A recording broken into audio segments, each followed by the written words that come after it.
দেশ মুসলিম, এখানে যদি সংখ্যালঘু অন্য ধর্মের হিন্দু থাকে, বৌদ্ধ থাকে, তাদের রাইটের ব্যাপারে দেখেন ইসলাম কতটা ভয়ঙ্কর হুঁশিয়ারি দিয়েছে। আল্লাহ রাসূল সাল্লাল্লাহু আলাইহি ওয়াসাল্লাম বলেন যে কেউ যদি কোনো সংখ্যালঘুর উপর অত্যাচার করে, তার উপর জুলুম করে, সে যেটার প্রাপ্য এটা থেকে যদি কেউ বঞ্চিত করে, তাহলে কিয়ামতের ময়দানে আমি রাসূল সাল্লাল্লাহু আলাইহি ওয়াসাল্লাম তার পক্ষে, ওই মুসলিমের বিপক্ষে বাদী হয়ে আল্লাহর কোর্টে দাঁড়াবো।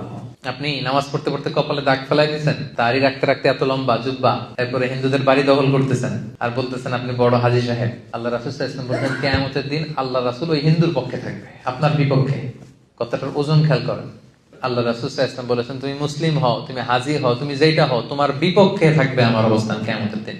আচ্ছা, সোজা সাপটা একটা আনসার দেন। রাসূল সাল্লাল্লাহু আলাইহি ওয়াসাল্লাম যদি কারো বিপক্ষে বাদী হয়ে দাঁড়ায়, যার শাফাআত ছাড়া আমরা জান্নাতে ঢোকা কল্পনাই করতে পারি না, তিনি আমার বিপক্ষে আল্লাহর সুপ্রিম কোর্টের ট্রাইব্যুনালে আমার বিপক্ষে, জান্নাতে যাওয়ার কোনো সুযোগ কি আমার সেদিন থাকবে? জন্য খবরদার। সংখ্যালঘুদের ব্যাপার দেখেন ইসলাম কত কঠিন হুঁশিয়ারি দিয়েছে। আমার হিন্দু ভাইরা, এই আলোচনা যদি কেউ আপনারা শুনেন, আপনাদের পক্ষে সেই 1400 বছর আগে আপনাদের পক্ষে, আপনাদের রাইটস এর জন্য, আপনাদের অধিকারের জন্য রাসূল সাল্লাল্লাহু আলাইহি ওয়াসাল্লাম লড়াই করেছেন।